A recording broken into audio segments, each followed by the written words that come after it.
As far as Islam is concerned, Islam does not merely believe in monotheism. Islam believes in Tawheed. Tawheed means unification. It means asserting oneness.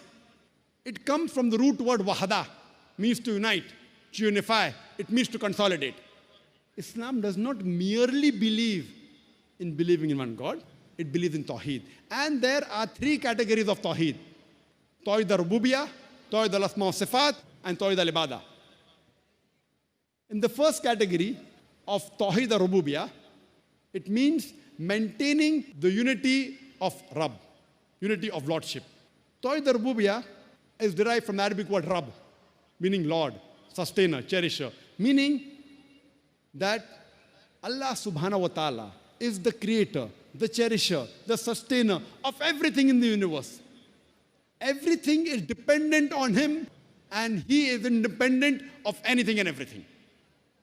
Maintaining the unity of Lordship of Allah subhanahu wa ta'ala. That's called as Tawheed al-Rububiyyah. The second category is Tawheed al-Asma wa Sifat. Maintaining the unity of the names and attributes of Allah subhanahu wa ta'ala. This is further divided into 5 subcategories.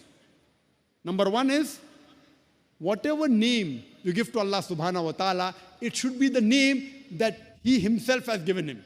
You cannot give your own name to Allah subhanahu wa ta'ala. You cannot say that Allah is Al-Ghadib, the angry one.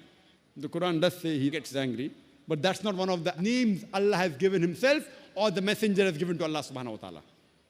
Number 2, when you describe the attributes of Allah subhanahu wa ta'ala, you describe it according to how Allah has described Himself or the Messenger has described Allah subhanahu wa ta'ala. You can't give your own description. And whatever the meaning is, you have to take it. You can't give your own description, allegorical meanings to the description of Allah subhanahu wa ta'ala.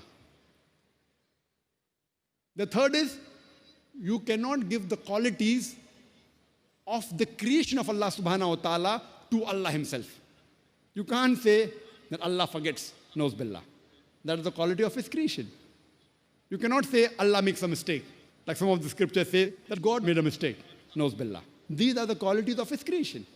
Number 4, you cannot give the attributes and qualities of Allah to any of His creation. You can't say, I know a person who's immortal, who's eternal. These are the qualities of Allah subhanahu wa ta'ala. And the 5th category is that you cannot give the name of Allah to any of His creation. If you have to give, you have to add abd to it.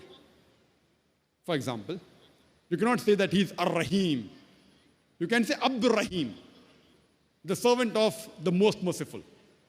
And you cannot add anything to abd except Allah. Anything else besides Allah, you can't say Abdur Rasul. He is the servant of Rasul. This is not permitted. It breaks the second category of Tawheed al-Asma wa Sifat. And the third category is Tawheed al-Ibadah, maintaining the unity of worship. Ibadah comes from the Arabic root word abd, which means to serve, meaning a slave, meaning a servant, in servitude. We have to maintain the unity of worshipping Allah alone and no one else. Tawheed al-Ibadah means maintaining the unity of worshipping Allah alone and no one else. If you follow the first 2 categories, that Tawheed al-Rububiyyah, saying Allah, He is a Rabb, He is a sustainer, creator, also agreeing with Tawheed al-Asma wa Sifat, giving Him good names and attributes, creator, etc. But if you worship somebody else besides Allah, then too you're breaking Tawheed. And there are several such examples in the Quran. Allah subhanahu wa ta'ala in the Quran, in Surah Yunus, chapter number 10, verse number 31, refers to the pagans of Makkah, refers to the mushriks.